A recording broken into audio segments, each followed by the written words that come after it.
teman-teman, perkenalkan nama saya Palianya Putra Supriawan dari kelas 4. Di sini saya akan menjelaskan tentang perkembangan sistem periodik unsur dan sifat periodik unsur. Yang pertama ada hukum Trade-Dobener, ditemukan oleh Johannes Wolfgang Dobener, Jerman. Unsur-unsur dikelompokkan ke dalam kelompok 3 unsur yang disebut dengan trade. Dasarnya kemiripan sifat fisika dan kimia dari unsur-unsur tersebut. Yang kedua ada hukum Octave Newland, ditemukan oleh James Newland, Inggris. Unsur-unsur dikelompokkan berdasarkan kenaikan massa atom relatifnya.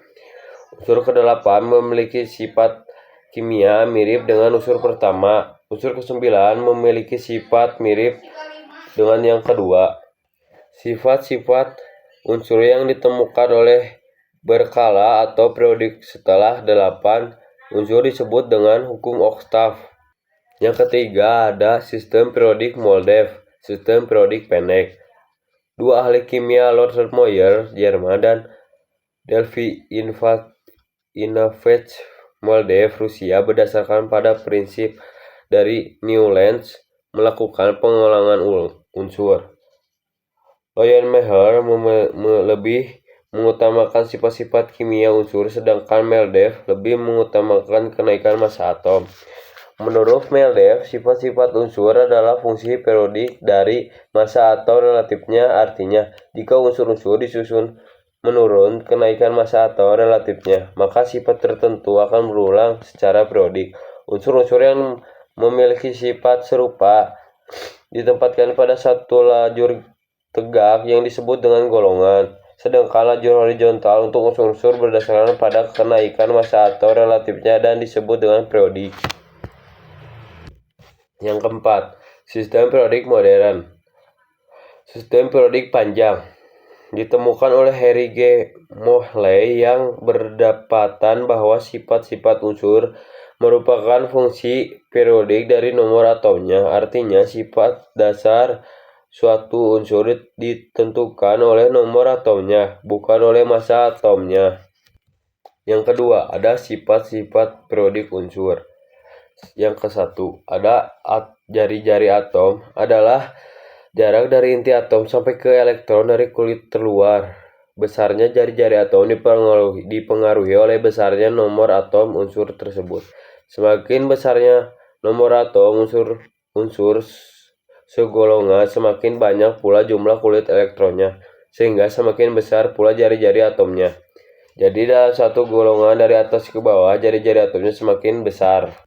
Dalam satu periodik dari kiri ke kanan, nomor atomnya bertambah, yang berarti semakin bertambahnya muatan inti semakin sedangkan jumlah kulit elektronnya tetap. Akibat tertarik inti terhadap elektron terluar semakin besar pula, sehingga menyebabkan semakin kecilnya jari-jari atom.